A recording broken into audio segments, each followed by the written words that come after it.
The day I had planned to propose to my girlfriend of 3 years was the day I found out our entire relationship was a lie. She had told me she was on a business trip, a necessary but brief separation. In reality, she tricked me, flying secretly from New Zealand to Switzerland, a journey of over 1,000 kilometers, just to pick up her childhood sweetheart from the airport. That same evening, she, a woman who viscerally hated the tedious task of peeling shellfish, spent hours patiently peeling shrimp for him. When my name inevitably came up in their conversation, her dismissal was a blade to the heart. "Him?" she'd said. "He's beneath me. Just something to mess around with." She sat there, letting her friends laugh and mock me, saying how lucky a guy like me was to be with a wealthy girl like her. What none of them knew, what she never bothered to learn, was that I am the sole heir to one of the most established and powerful families in the capital. I had left that life behind, running from an arranged marriage after a bitter fight with my father. To me, her family's money was never a factor. It was an insignificant detail about the woman I loved. In the end, after I had left her, she couldn't stand it. She begged me desperately to return. But by then, it was too late. My new woman, the one I was meant to be with all along, wrapped her arms around my neck, pulling me close for a series of soft kisses. "Babe," she whispered against my skin, "your annoying ex is bothering us again. Will you please tell her that I'm the one you truly love?" I felt a blush creep up my neck, a shy smile touching my lips as I quietly replied, "Stop it, you." On the day of my 3rd anniversary with Chloe, I received a call from my father. He was pushing the arranged marriage again, insisting it was time for me to come home and finally settle down. The pressure sent me into a panic. In a frantic rush, I transformed my apartment into a scene fit for a proposal. I filled it with flowers and candles, determined to gather my courage and ask Chloe to be my wife that very night. But she was supposed to be out of the country. I found that out later at a friend's party I decided to drop by. There she was. She looked so gentle, a softness in her expression I had never seen directed at me, as she patiently peeled shrimp for the man sitting beside her. Her friends, completely unaware of my presence at the door, were teasing her relentlessly. "Chloe, sneaking away from Leo to run to your dear Julian is quite the thrill, isn't it?" One of them laughed. "It was just on the way," she replied, a small, secretive smile on her face. Another one chimed in. "On the way? New Zealand to Switzerland is over 1,000 kilometers, and you call that on the way? Last week I asked you to come over for drinks, and you said my place was too far. The double standard is amazing." Chloe's face was a blur under the club's dim, pulsing lights, and my heart began to pound a painful, heavy rhythm against my ribs. I overheard someone else ask her, "So, Chloe, are you planning to get back together with Julian for good?" Julian. Chloe's sweetheart was Julian, my first real friend from college. Back then, he always said he found Chloe annoying and was the one who pushed the two of us together. But now he was back, soaking up her attention without a single care in the world. He just laughed, making a half-hearted attempt to clear the air. "Hey, don't tease her. Chloe and I are just friends." "Everyone knows you two grew up together," someone retorted. "Now that Julian's back, it's the perfect time to rekindle that old flame." My closest friend, Sam, who was with me, was getting visibly upset on my behalf. "Those jerks," he muttered. "Leo is her boyfriend." The friends teasing her glanced in my direction for a split second, then looked back at Chloe, who was leaning back in her seat, the picture of casual indifference. She said almost dismissively, "He's a good guy, just not from a good family. He's just something to play with in our circle." Laughter erupted from the table. Someone else added, "Well, if you get tired of him, you can lend him to me. Leo is quite the catch." Chloe dumped the pile of perfectly peeled shrimp onto Julian's plate. She laughed as she retorted, "You'd eat anything, wouldn't you? Taking my leftovers." The booth erupted in laughter again. Julian was laughing right along with them, only Sam looked furious. I stood outside the doorway for a long moment, letting the noise wash over me. When I finally pushed the door open and stepped inside, I had composed myself completely. The laughter died instantly. Without making a scene, I walked over to Sam, grabbed his arm, and started to leave. As I passed her table, I turned to Chloe and said, "Let's break up." After a beat of stunned silence, someone snickered. They looked at me, their eyebrows raised in amusement. "Getting jealous, are we? Bluffing with a breakup isn't going to work on Chloe." "How long do you think he'll last this time?" another asked. 7 days? I'll say 5. What about you, Chloe? She just smiled, a light, arrogant little smirk. "Leo," she said, her tone a pseudo-warning, "you're not in a position to be breaking up with me." Looking at her then, at that arrogant and dismissive expression, she seemed like a complete stranger. I had met Chloe during the lowest point in my life. Even then, my feelings for her were completely genuine, with no ulterior motives. When her friends used to call me a simp, a lapdog, she only defended me once, with a light, careless rebuttal. "Don't say that. Leo just loves me too much." I was so caught up in the fantasy of her loving me back that I never realized that if she truly valued me, her friends would never dare to make such jokes in the first place. The warmth I had always felt in my heart for her began to fade, turning to ice. I looked at her as if seeing her for the first time. "Why are your friends laughing?" I asked, my voice flat. "Their tone is full of disdain." "Leo, are you dumb or are you just acting dumb?" one of them sneered. "Someone like you dating someone like Chloe? You've got to have luck on your side. Do you really think you can leave her?" Amidst the mocking laughter, Chloe seemed to relax even more. She delicately wiped the shrimp oil from her fingers with a napkin and looked at me calmly. "Leo, stop with the games. It's boring."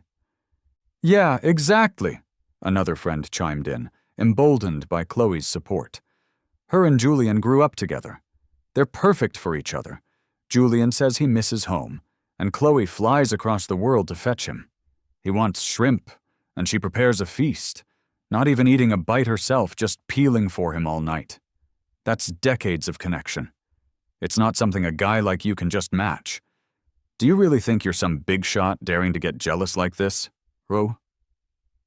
The scornful words were like tiny knives, each one cutting a little deeper. Julian finally jumped in, his voice sounding both gentle and understanding. "Leo, don't listen to them. This is all my fault."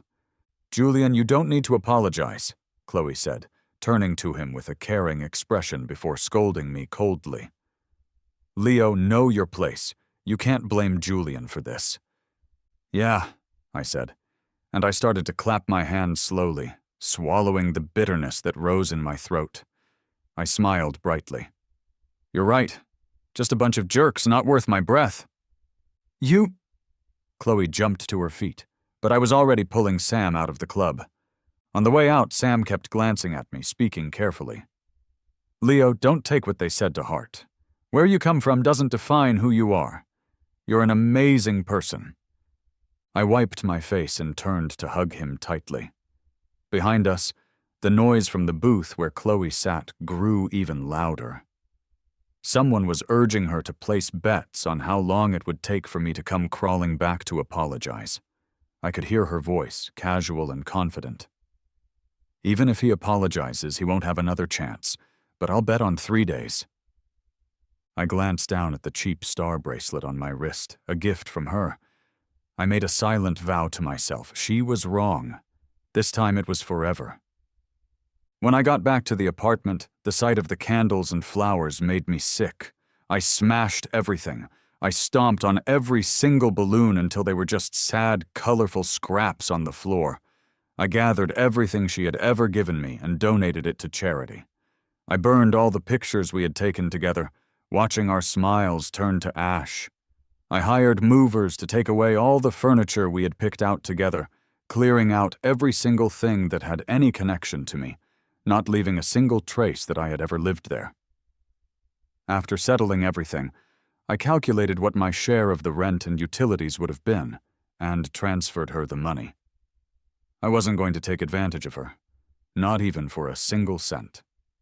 Looking around at the empty, messy apartment, I felt a flicker of regret for just a minute. Finally, I took off that cheap bracelet she had given me on our first anniversary and tossed it onto the coffee table. Then I called a number I hadn't touched in years and hopped into Sam's sports car, racing into the night. I used to be the only son of an old, established family, but a heartbreak when I was younger led me to defy my father's wishes and go try my luck elsewhere.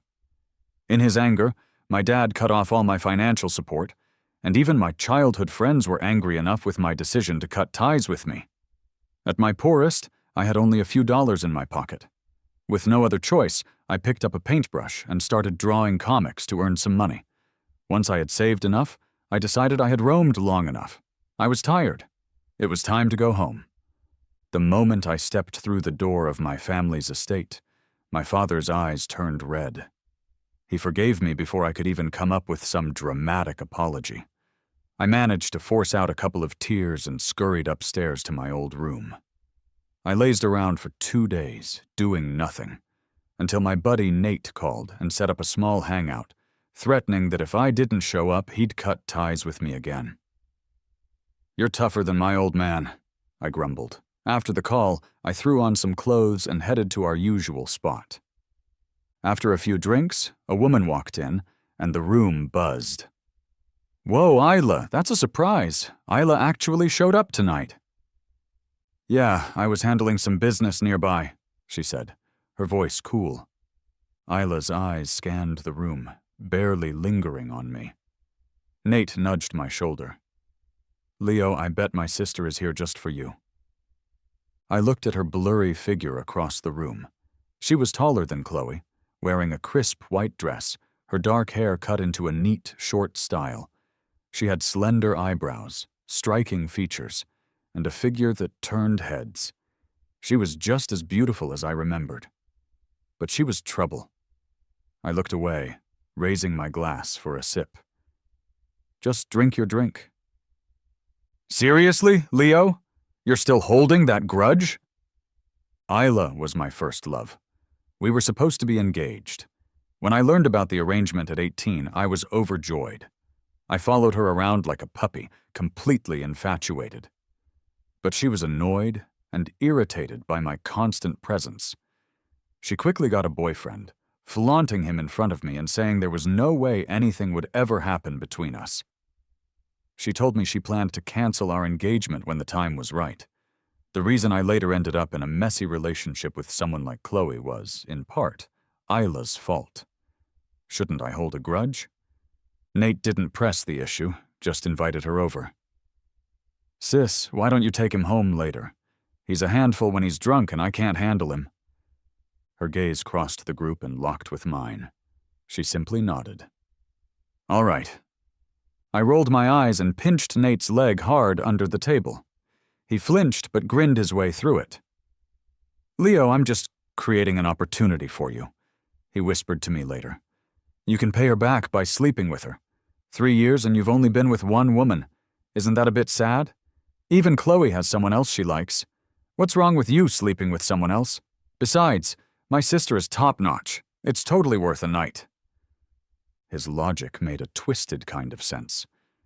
It would be a kind of revenge. "Did you forget why I left home in the first place?" I hissed back.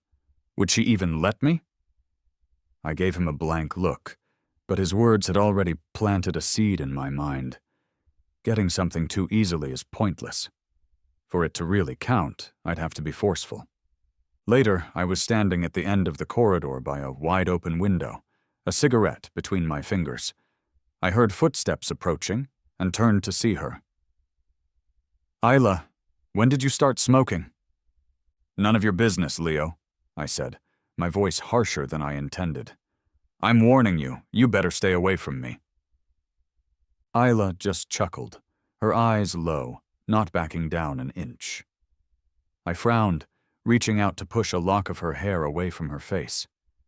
I saw a glimmer of amusement in her eyes, and my annoyance flared. Out of nowhere, Isla leaned in and kissed me. It was a clumsy, urgent kiss, and she pulled me into an empty restroom stall. I was already tipsy from the drinks, and the suddenness of it all left me short of breath. I gripped her waist, pushing her against the stall wall. Just then, we heard the restroom door open. Her cheeks flamed red, and she tried to push me away, but I braced myself against the door, lifting her so she was straddling my waist. She gasped, clinging to my neck for balance. "Whoa, getting it on in the restroom, huh? How thrilling!" a voice said from outside. Someone tried to push our stall door open. Staring at the rattling door, breath ragged and adrenaline surging through me, Isla's eyes glinted with mischief. She came at me harder, our movements creating smacking sounds that filled the small space, so deliberate that the person outside eventually gave up and left. Her resolve seemed to buckle as my fervor increased. "Not here," she whispered. I carried her out of the restroom and into a private lounge room nearby. From the one-way soundproof glass, we could see our old friend still drinking and laughing, completely oblivious. She tried to flee in a panic, but I held her firmly. "They can't see us," I murmured. Right at the turning point, I met her eyes. "Isla, you still have a chance to back out." Her gaze flicked towards the glass before returning to me. "All right," she said softly. "No big deal." I paused, my fists clenching. "My pants are about to burst and you say it's no big deal?" "You asked me," she replied innocently, her eyes glancing down. She muttered, "How thin must those pants be to burst from curiosity?" Taking a deep breath, I bit down on her shoulder, not gently. She yelped, "I misspoke! All right. No backing out." Our first time together was rough, like a starving wolf finally getting its prey. She couldn't take it, whining, "Leo, you liar!" When the storm finally settled, dawn was breaking, and she was sore all over. She curled up at the edge of the bed, glaring at me. "Leo, how did your ex ever handle you?" I reeled her into my arms.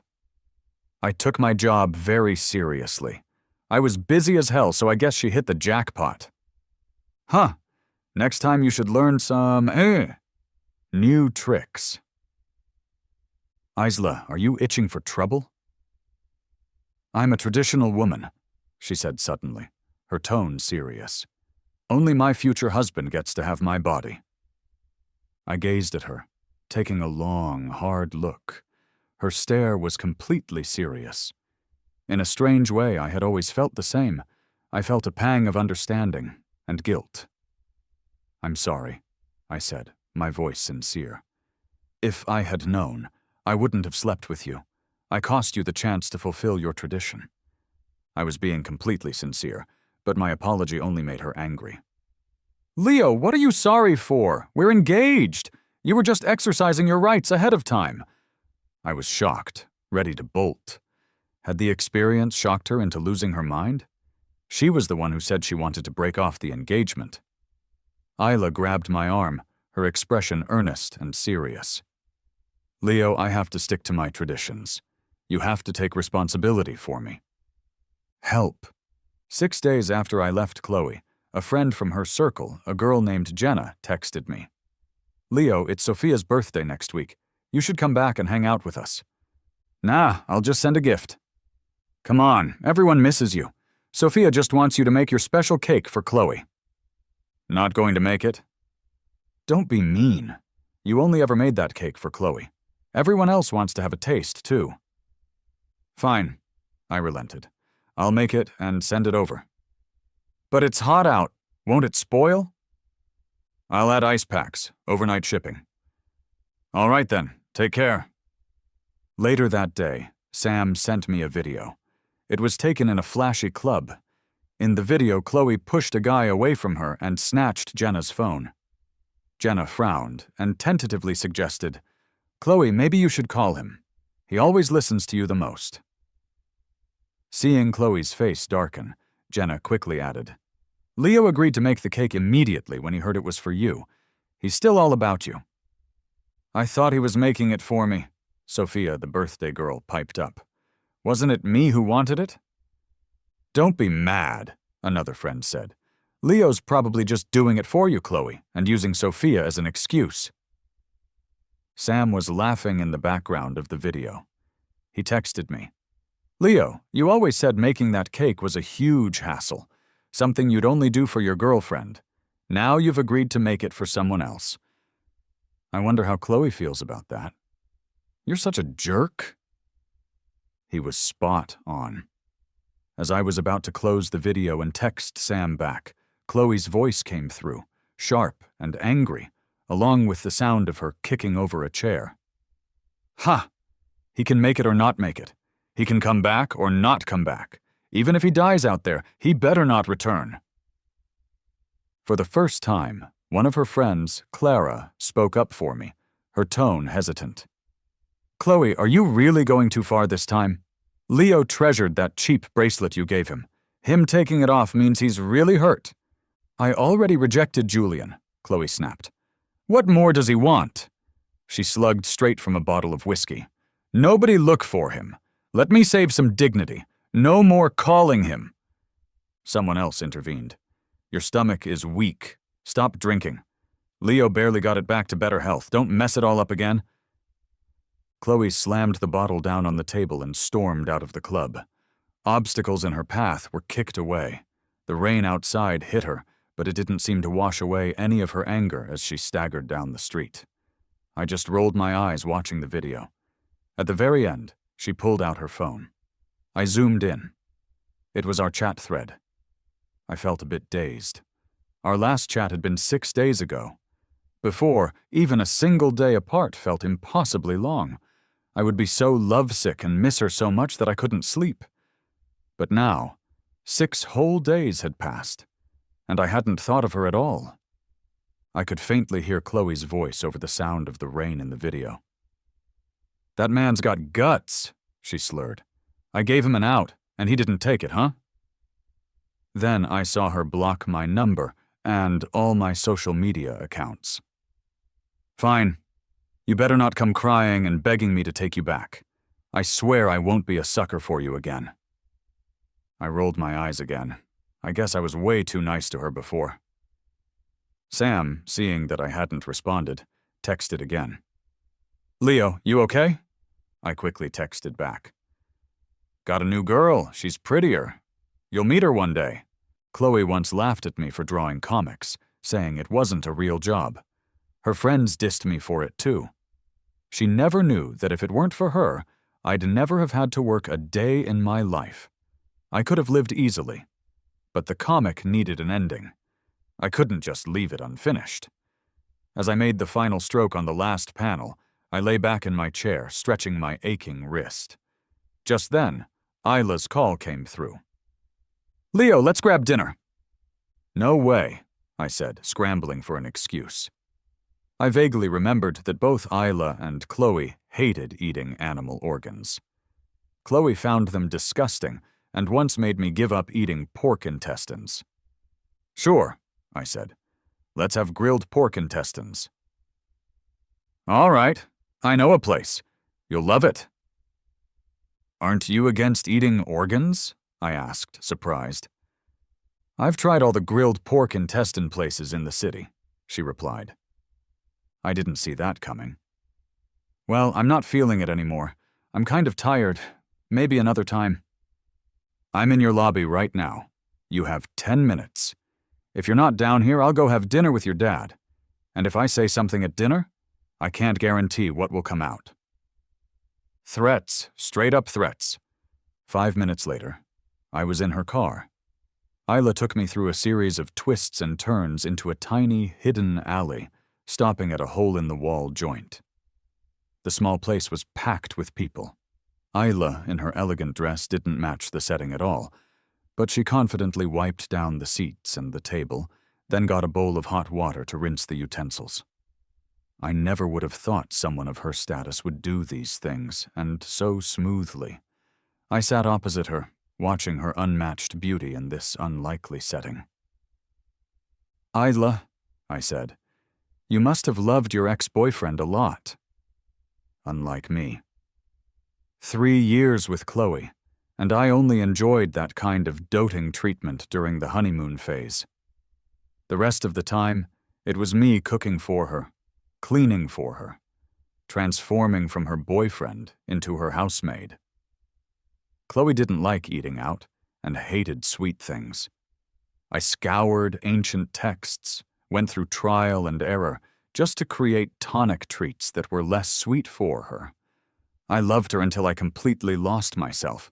I deserved her looking down on me. Isla slid the clean utensils my way. "I didn't know I had a boyfriend. I've never had one." "Stop pretending. What about that time in college? Didn't you bring a guy to brag in front of me?" "He was just a classmate," Isla said sincerely. "You were always around, Leo. I didn't want to be forced into an engagement without being asked. That's why I said those things." She adjusted her collar. "I've been single all these years." I recalled her that night in the lounge. She didn't exactly act like a first-timer. I asked cautiously, "So you've got some friends with benefits?" "Are you trying to piss me off?" she shot back. Isla tilted her head and cleared her throat. "I'm a normal woman. Anyway, I won't be needing it later." The mood got awkward after that. Thankfully, my phone rang, saving me. I answered, and it was Nate. He struggled to get a single word out, just managing to say, "Take care," before hanging up. Before I could even think about what that meant, my dad called. He told me he was going to cut off my card and hung up without any explanation. I frowned. What was up with these guys? Then Nate texted me again. "Leo, I'm so sorry. I accidentally let it slip to my mom. Now both our dads know about you and my sister, and they know you're planning to ditch her.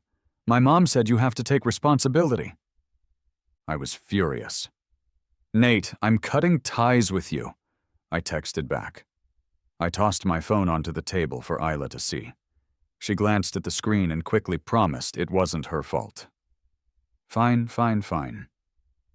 The dinner ended with me eating and her watching. I wasn't in the mood to cook, so I drank a couple of the extra sweet rice wines they served. I didn't expect them to hit so hard. Somehow she ended up dragging me back home. Isla helped me into a bath, and then eagerly tucked me into bed. I finally understood what she meant by not needing it later. She grinned mischievously. "Leo, that look on your face just draws me in deeper." I just closed my eyes and turned away. She leaned down and kissed me repeatedly. Lately, Isla had been like a butterfly, flitting around me all day. I mostly ignored her affection, bossing her around like a servant. It took me days to gather the rare materials for Sophia's birthday dessert. I picked out only the best ones and made a small, perfect dish. I was about to mail it, but I came back into the kitchen to find Isla had eaten the entire thing. I stood there trembling, holding the empty dish. "Isla, you did that on purpose." She just raised an eyebrow and admitted it. With no time to make more, I had to buy a gift instead. Isla snatched my car keys and handed me a beautifully wrapped box. Suspicious, I looked at her. It was a brooch from a famous brand abroad, my favorite one. On Sophia's birthday, she opened it and smiled awkwardly. "It's a pretty brooch." She glanced nervously at Chloe and had her boyfriend put it away for her. Chloe, who seemed relieved it wasn't the dessert, appeared pleased. "Give it here," Chloe demanded. Sophia, trembling slightly, handed the box over. Chloe stared at it for a long moment, then pushed it back. "Keep it." Noticing Chloe's displeasure, Sophia carefully took it back. Suddenly, Chloe smashed a glass on the table. blood splattered everywhere. "Chloe, are you nuts? We need to get you to a hospital now," someone shouted. Chloe sat perfectly still, but then her voice, cold and firm, cut through the room. "Leo said gifts are only for his girlfriend. He's broken his promise repeatedly." Clara tried to calm her down. "Leo must be doing this just to get your attention." "Attracting attention? Totally. Leo's just playing hard to get. He always prepares your birthday gifts months in advance." "Yeah, Chloe, we all know your place in Leo's heart. The rest of us don't stand a chance." Chloe scoffed. "Really? Does he care that much? Believe me." She turned to Clara. "Call Leo. We should handle that wound first." Clara snapped a picture of Chloe's bleeding hand and sent it to me. Chloe watched Clara's phone closely, her face tense. The entire room went silent. After a few agonizing seconds, Clara's phone rang. She boasted happily, "I told you so! Leo cares! He called right away!" The group saw Chloe's mood lighten. "Chloe, it's your call," Clara said, offering her the phone. Chloe glanced at her, hiding her pride. "I'll answer." Clara switched to speakerphone, and as my voice came through, Chloe clenched her uninjured fist. "Isn't it Sophia's birthday? Why is there so much drama?" "Leo, Chloe's hurt. It's bad. There are scary deep cuts with glass inside." Clara exaggerated, talking endlessly until she realized the dead silence on my end of the line. "Leo, you there?" "Yeah." My voice came through, still gentle. "Are you done talking? I'm hanging up." Clara's smile collapsed. "Leo." "Clara, no more updates about her, okay? Bye, Leo." "Wait! Don't hang up!" Clara froze, holding her phone awkwardly, her eyes unfocused. She wished someone would just knock her out. Why couldn't she keep out of things? Silence descended on the room again. Chloe chuckled darkly.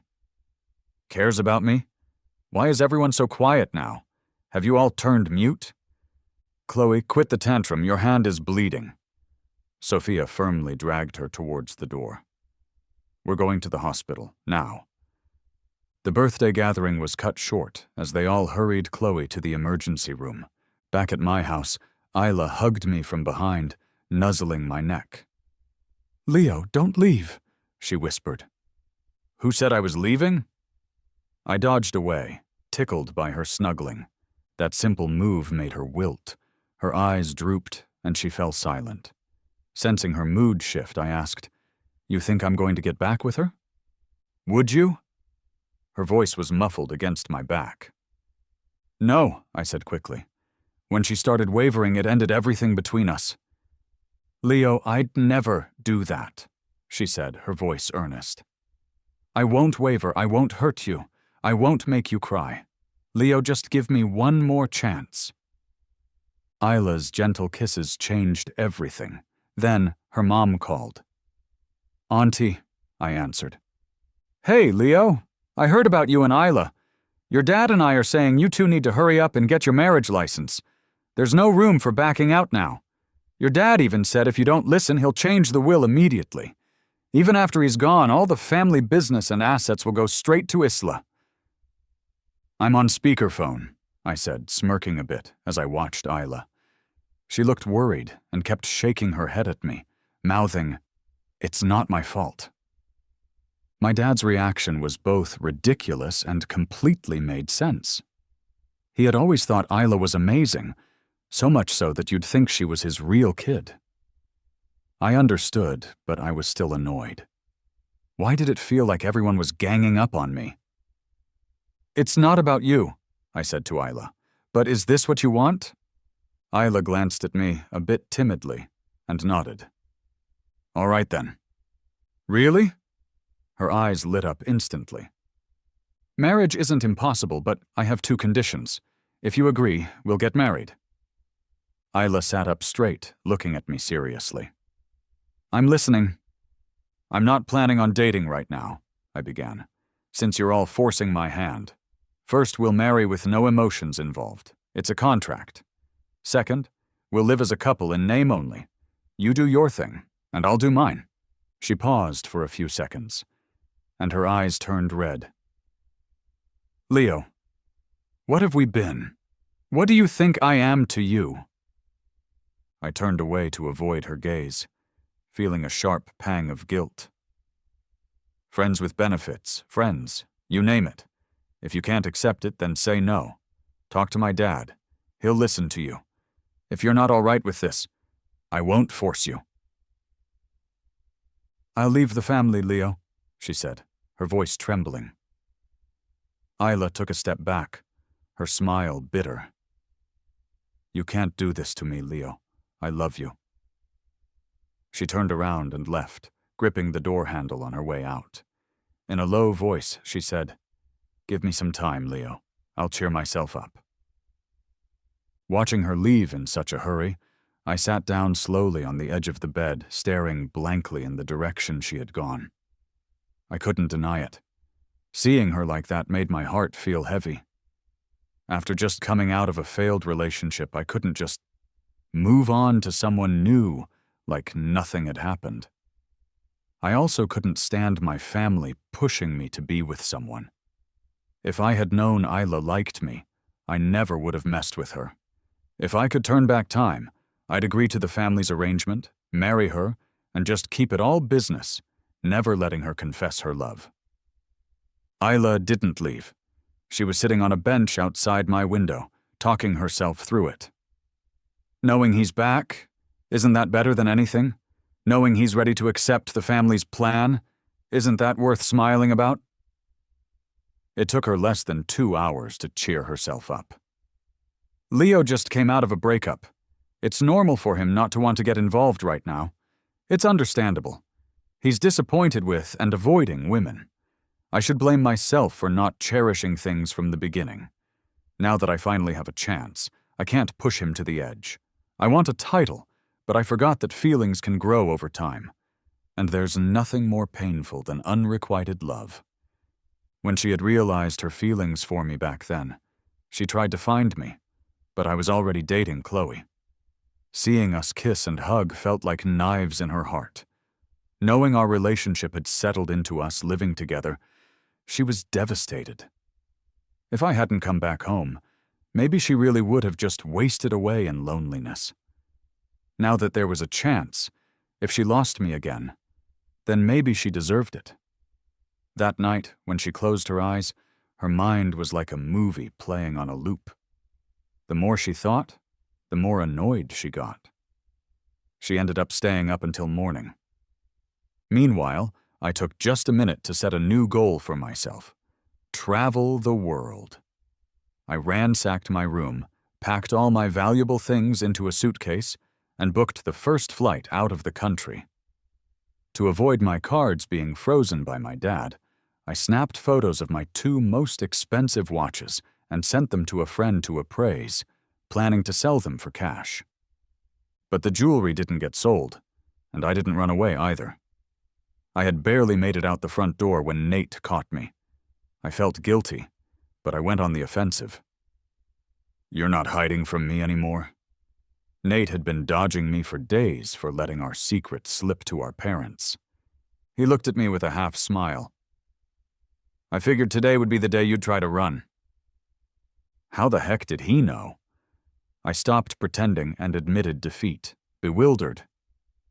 "You sent those pics of your watches to your friend, and they called me, asking if your family was going bankrupt." Damn, I forgot that there are no secrets in our circle.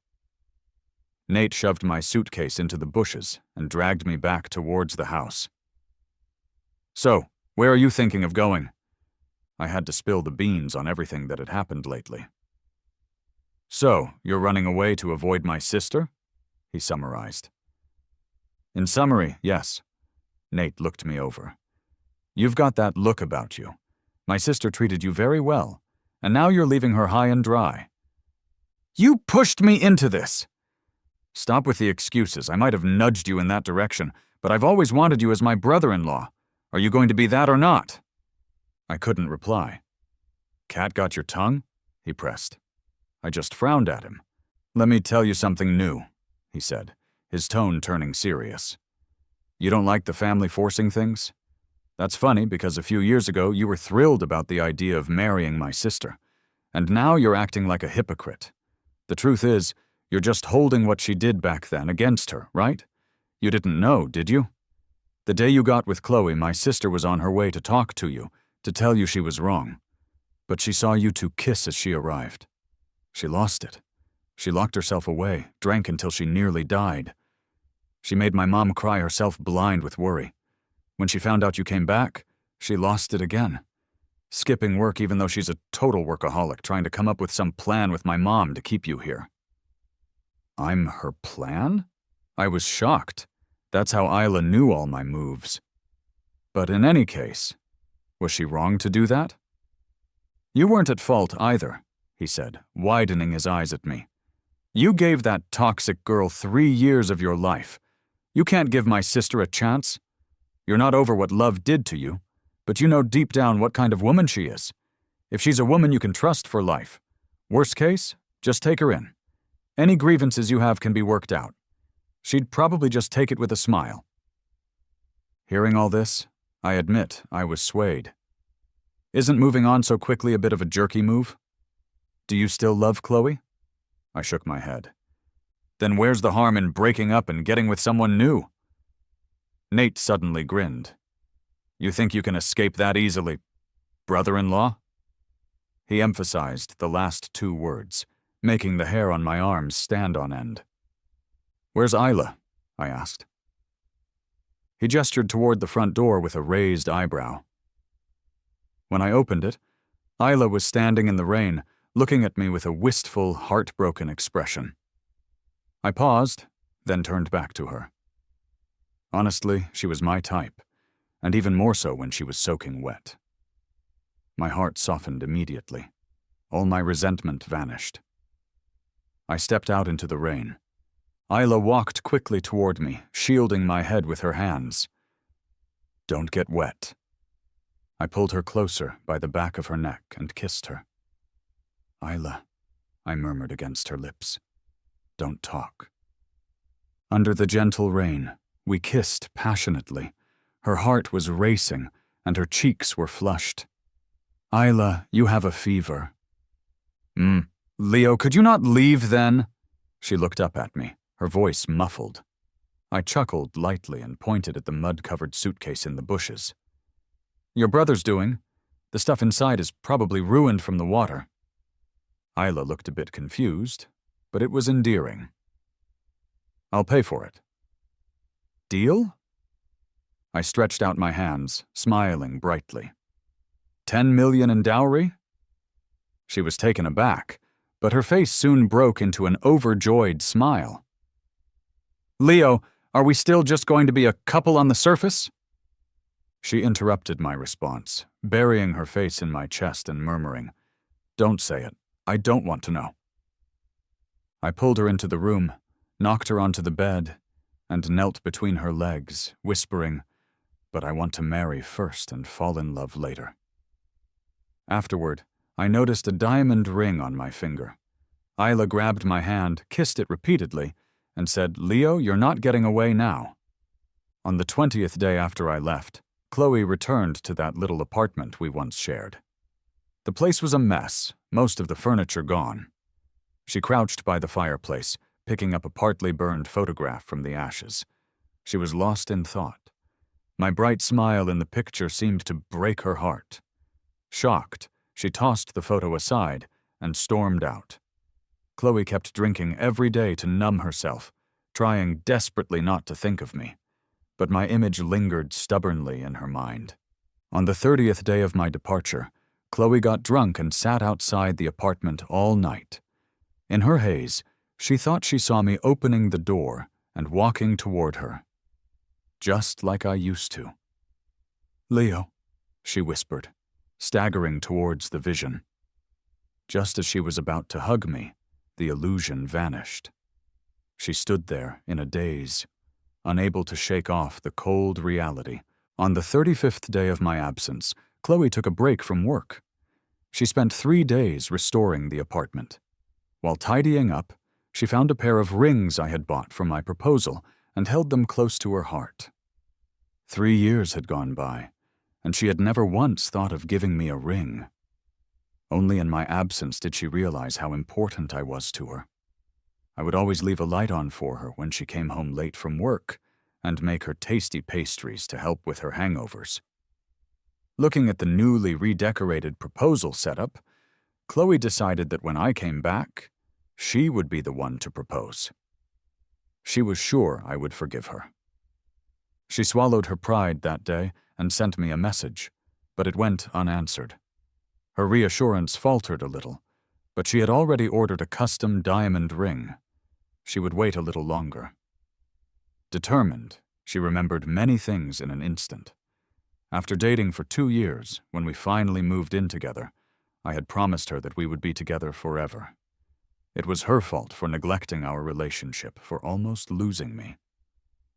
Luckily, she thought, there was still time. She pushed the designer to work overtime, and finally, on the 7th evening, she got the ring. Nervously, she dialed my number. The ringtone sounded, but it soon cut off. Her heart sank with it.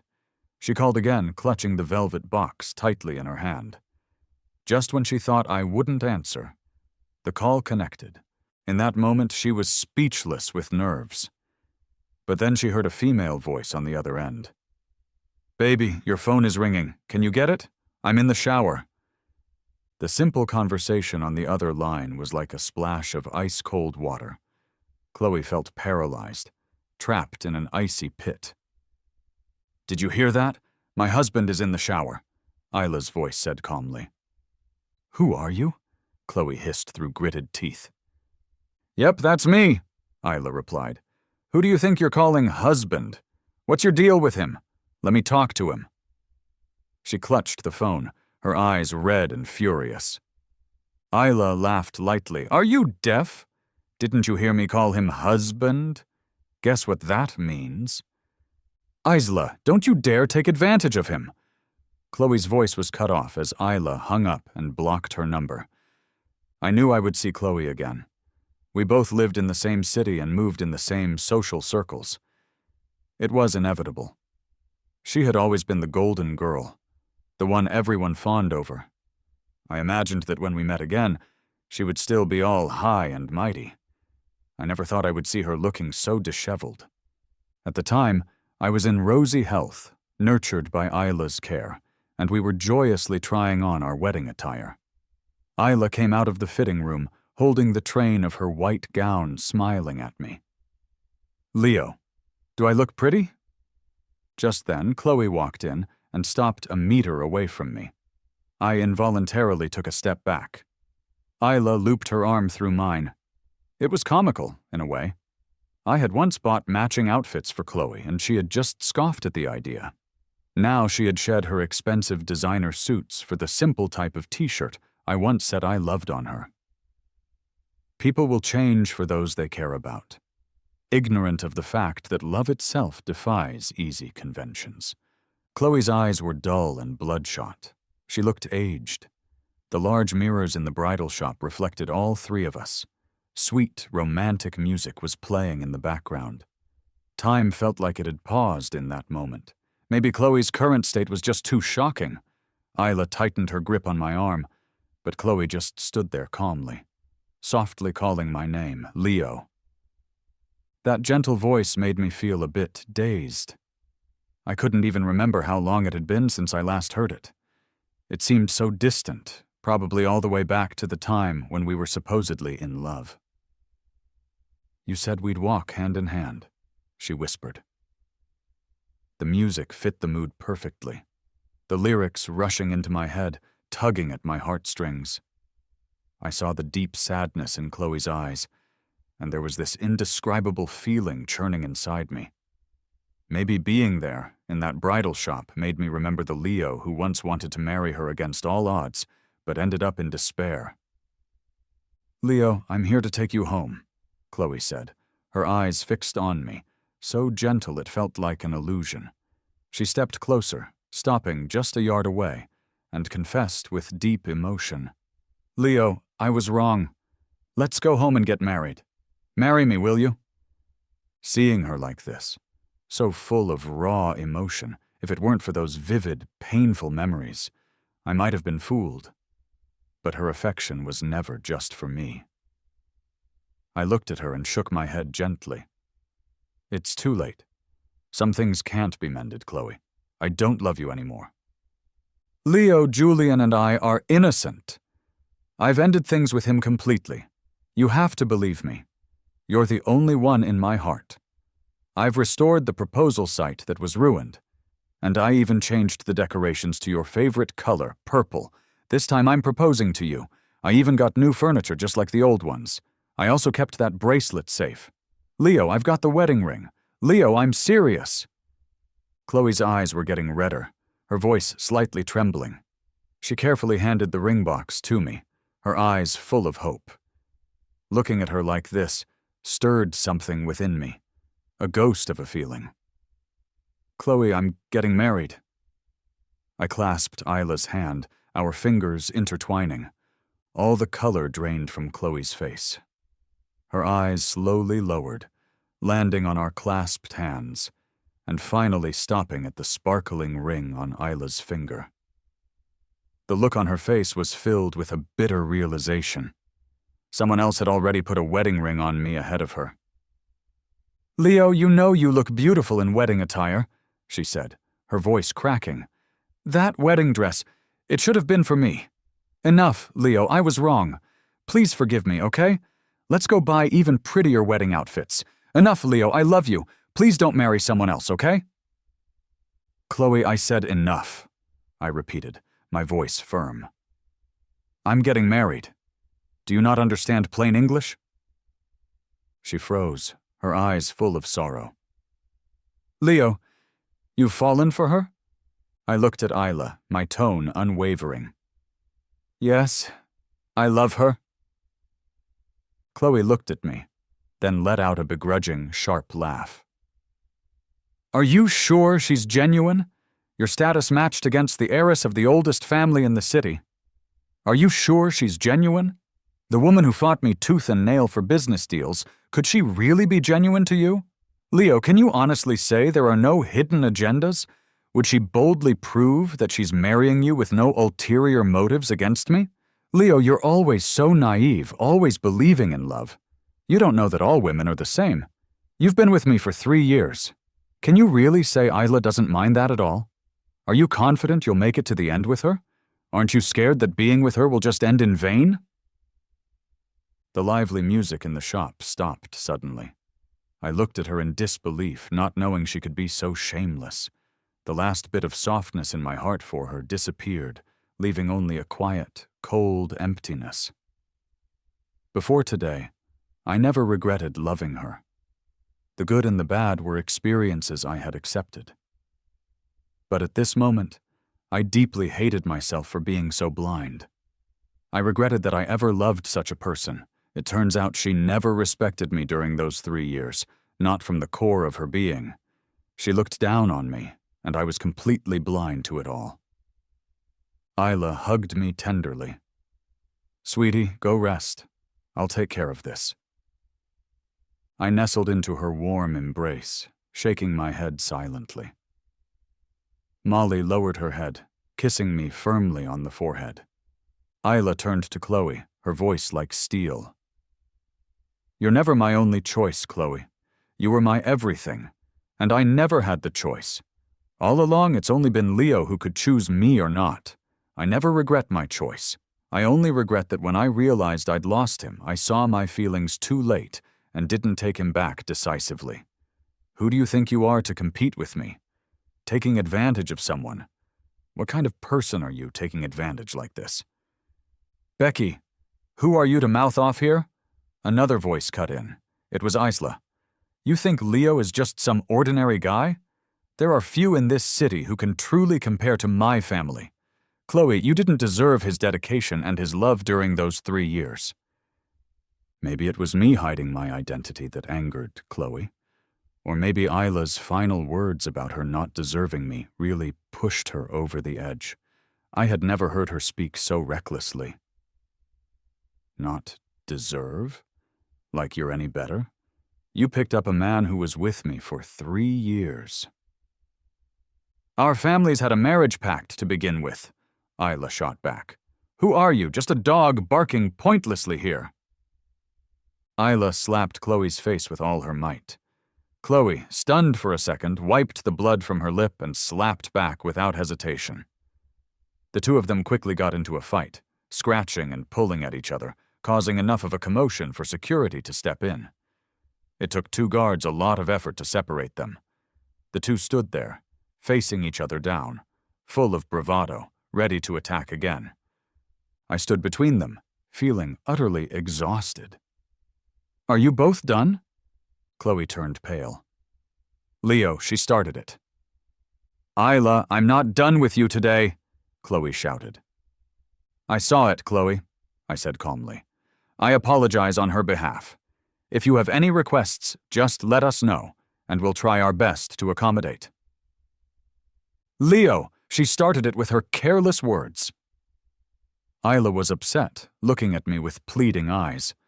I walked over to her and took her hand, patting it gently. Chloe, I apologize once again on behalf of Isla. Chloe had a deep sadness in her eyes. You're really taking her side? She started it. She stepped closer to me, and this time I didn't back away. I looked at her with emotionless eyes. I understand. So if Chloe has any requests, feel free to let them be known. Leo, I'm hurt. This is really painful, Chloe said, pointing to her cheek where a red mark was forming. I glanced at it and pulled out my phone. I'll call an ambulance for you and we'll cover all the medical expenses. The sadness in Chloe's eyes spread like a stain. Leo, you know that's not what I want. She tried to take my hand, but I moved away.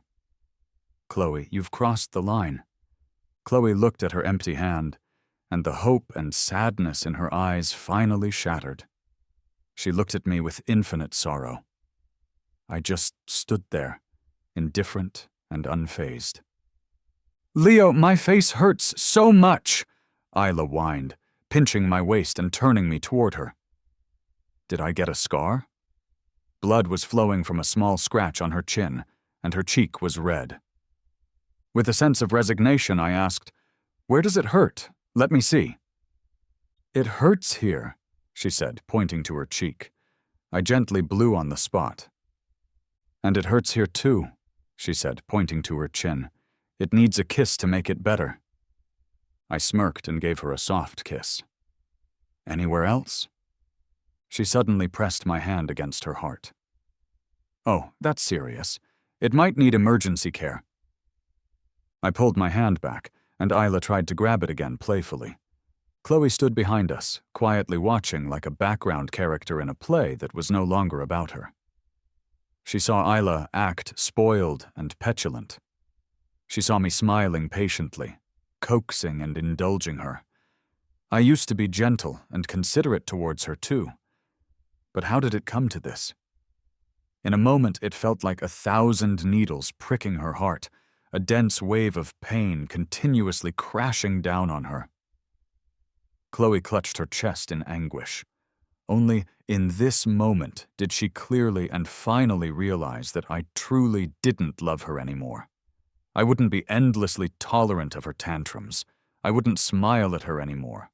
I wouldn't come back. Chloe had completely and irrevocably lost me. She once thought that letting go of me would be the easiest thing in the world. She once thought she was in complete control of our relationship. She once believed she held all the cards. Not until this very moment did she understand that she was the only one who couldn't let go.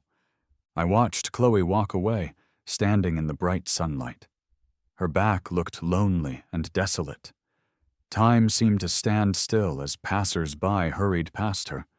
Through the large window glass of the bridal shop, we just quietly stared at each other for a final second. Then, without looking back, she got into a car. The roar of the engine filled the air, and the car sped away, disappearing into traffic. I watched her leave, and in my heart I was saying goodbye to the part of myself that used to love her. Chloe, I thought. From now on, we're just strangers. Leo, look at me. Isla jealously pulled me into a hug, turning my face away from the window. I turned to her. Let's go. Let's take care of your wounds first. My wedding with Isla happened just as planned. That day she drank a lot. She walked into our room and hugged me tightly, confessing over and over again. Honey, I love you so much. Honey, you're finally just mine. Honey, we'll be together forever. I hugged her back, holding her just as tightly, and whispered into her hair, yes, together forever.